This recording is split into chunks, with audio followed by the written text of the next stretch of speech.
I bought a Fender Blues Jr. from a single mom who said the amp was too loud for her. And it is. It's quite loud. I live in an apartment and I generally have it around the 2 mark. I have the Nico All-Seeing Overlord power pedal board. That custom made. I custom designed myself with various pedals representing the band. Hey guys, so today we're doing a gear rundown here. This is Nico Larson of Our Abandon. I'm the only and best guitarist of Our Abandon. Yeah, so let's take a look here. So my board starts out with Poly Josh. As my buddy here Nathaniel said, generally if he's frowning, it means I am out of tune, which is often. For next to that tone boost, I really look over to this Soul Mission by Electro Harmonics. It just really kind of adds that extra warmth and creaminess that makes people generally.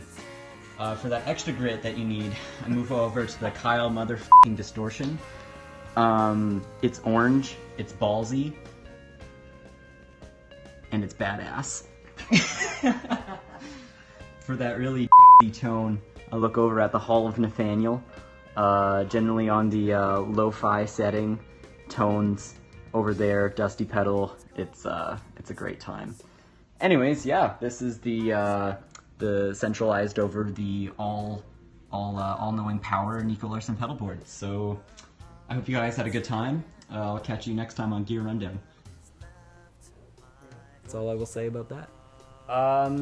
So I mostly used my Gretsch Electro, which is tasty and smooth, and which I acquired this year once I realized I actually needed a proper guitar for this band, and we were actually doing multiple gigs.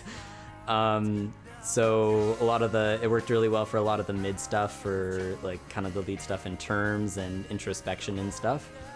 When it came to recording Looking Glass, we quickly realized it was not gonna cut it.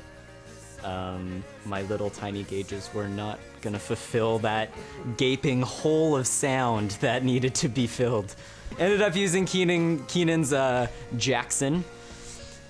It hurt, and it hurt a lot. See, I like to think Mission and I have a natural vibe going on, you know what I mean? I would like to say that it's unspoken, but honestly I listen to him a lot, and I just like figure out like where I can not step on his toes, you know what I mean? But overall, I think that in general, there's just a really good give and take with this band, and especially as we've progressed, and played more gigs and kind of had reflections on those of like, oh, we really crapped the bed on this song, or we really, we really need to work on this part next time. I think just like as a 5-piece unit, we all listen to each other much, much more than we originally did. So.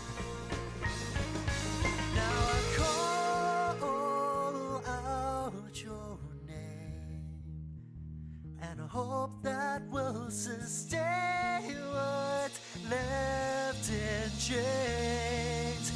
The silence now.